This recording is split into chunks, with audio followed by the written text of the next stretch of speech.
No DJ today. I haven't paid him. So we're going to skip the intros. We're going to get straight into it. We lose. Fremantle lose. 9-9-63. Port Adelaide winning 9-12-66.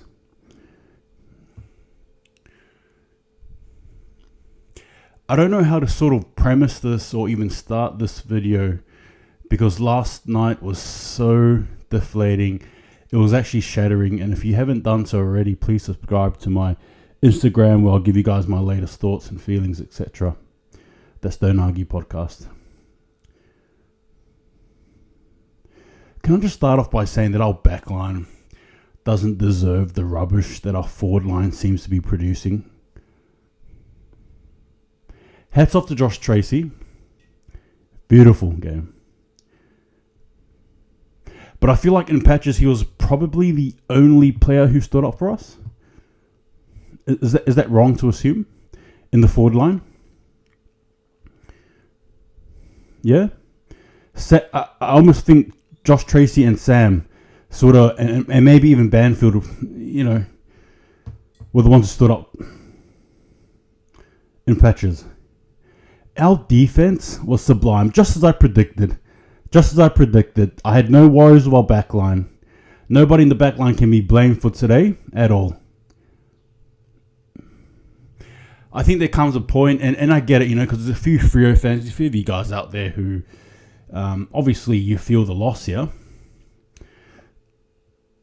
But there are a few of you guys there who are, how do I say this, taking positives again. And I guess I'm not speaking for anyone here but myself. It's all going to want to take positives from this game. But geez, that's 0 points from Adelaide. 0 points. Not even 4 points, 0 points. It could have been 8. It's ended up being 0.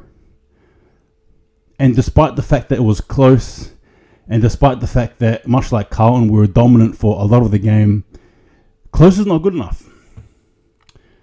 Being on top is not good enough. Winning most of the quarters is not good enough. What matters is winning the fourth quarter, and we have unfortunately failed that again. Now I just want to go back onto them, and I just want to touch on the midfield. I thought they were good. Matthew Johnson, questionable in my opinion. A little bit lackluster in the last couple of weeks. And I'm getting a little bit annoyed watching him play. You may sit there and disagree. Fair enough, give me your reasons. But I feel like the way he injects himself in this game, it's just not enough. There's no urgency. Don't worry, I'm going to get some other players. Jeremy Sharp, good. Andrew Brayshaw, Caleb Sarong, good. The usual suspects. Luke Jackson, beautiful. Yeah? Henning Young, come on. Beautiful. I do not, and I cannot blame anyone from our backline. Aish, Pierce, our beautiful captain there. That's right, I'm using the word beautiful because he's been good. For, last year my opinion was he shouldn't be captain. Now I'm seeing why he was captain. And I hope you guys are as well. Draper, Walker, Ryan, Clark. I mean, even Walker, even one of our back, one of our defenders, our backman set up a forward. The irony in that. Fife, brilliant. Goodness me, I love a fit, angry, aggressive Fife. I'll question sometimes, he does get pinged for holding the ball a few times. I feel like Fife takes a gamble. Every time Fife has possession of the ball, we need to realize that he's going to take a gamble. Every time he's going to take a gamble. Every time he is going to either play at it, he's going to look around, take some time.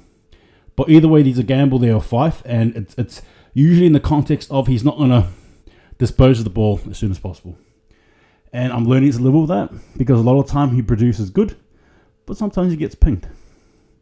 It's the way it goes there for the 2-time dual Brownlow medalist. Tom Emmett. Just. Hughes. Yeah, he was probably the only one there I may have a question mark on, but nonetheless, I think because how the backline went overall, you sort of leave it. O'Meara. Goodness. Okay.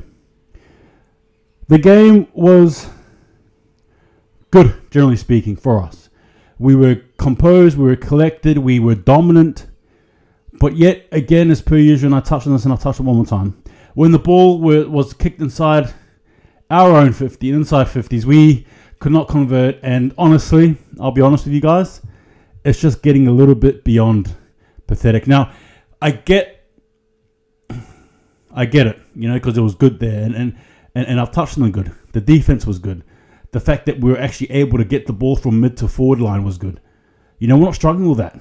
But now when push comes to shove and we need some points on the board, that's what we're literally getting. We're just getting points. We're not even getting 6. 9 behinds there. A few of them costly. Now I want to touch on some players that I'm annoyed. And I touched on Matthew Johnson. I think he's been quite lackluster.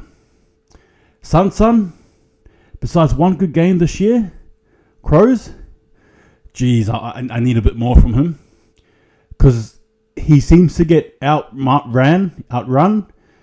Or if, for example, if he's not delivering you those beautiful, magical goals, what is he doing? No real pressure, right? And he's not even attempt to tackle. Now, if you're a big Walters fan like I am, feel free to disagree. But that's just what I've seen the last couple of games. I just wanted a bit more from Walters, and I didn't quite get it. Taberner. Oh boy. I'll never ever question a player's skill being selected to play AFL. Alright? You need to understand that. Okay? I'll never sit there and question why he was selected, why they were selected. I will forever back him despite. But I'm getting sick and tired of seeing Taberner play. Now, I granted he got one goal. Right? Sure. But geez, man, he was basically a passenger the whole game. 3 disposals, 2 kicks, 1 handball, 1 mark, 1 tackle. We need more from our forward line. We need more from him. He's 198 centimeters. This guy's touching on 6 foot. He's 6'7".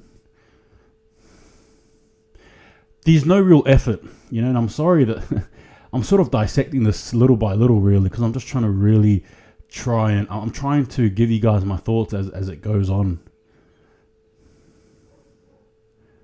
But Taberner has been annoying to watch. There's no chemistry that he brings in the forward line at all. JM has had a decent game.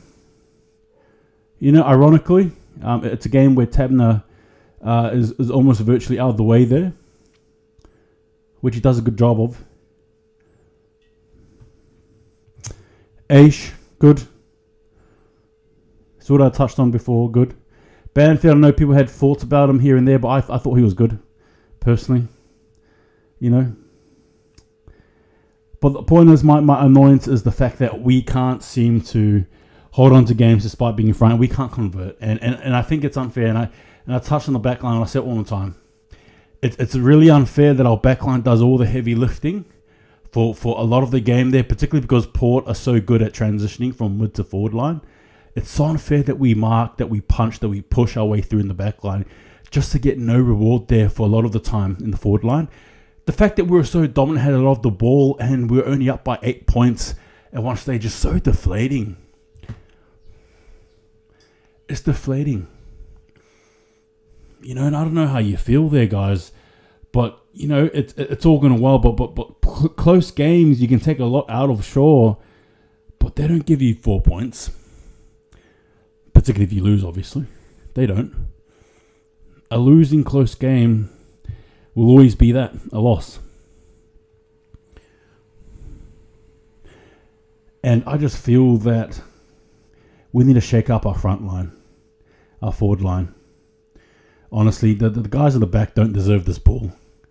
They don't. And I've done well here not to yell, but believe you me, I was yelling so loud last night. Hats off to Josh Tracy, by the way. Luke Ryan, Hayden Young, Caleb Sarong, Andrew Brayshaw, Luke Jackson. I thought those guys in particular were definitely really good there.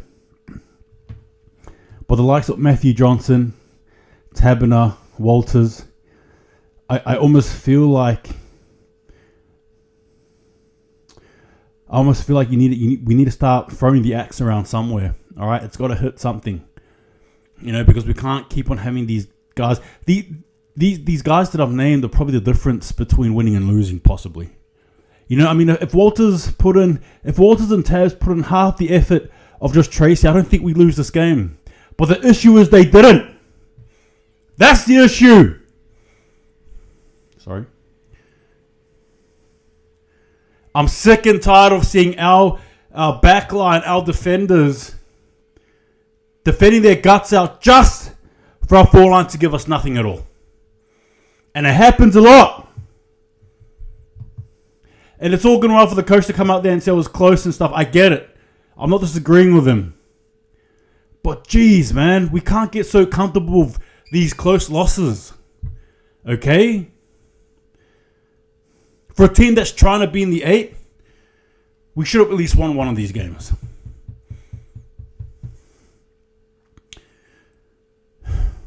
Disappointing result.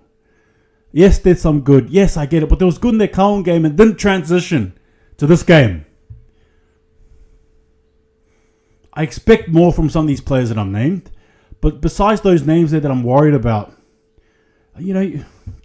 debatable there or some other names too, nonetheless.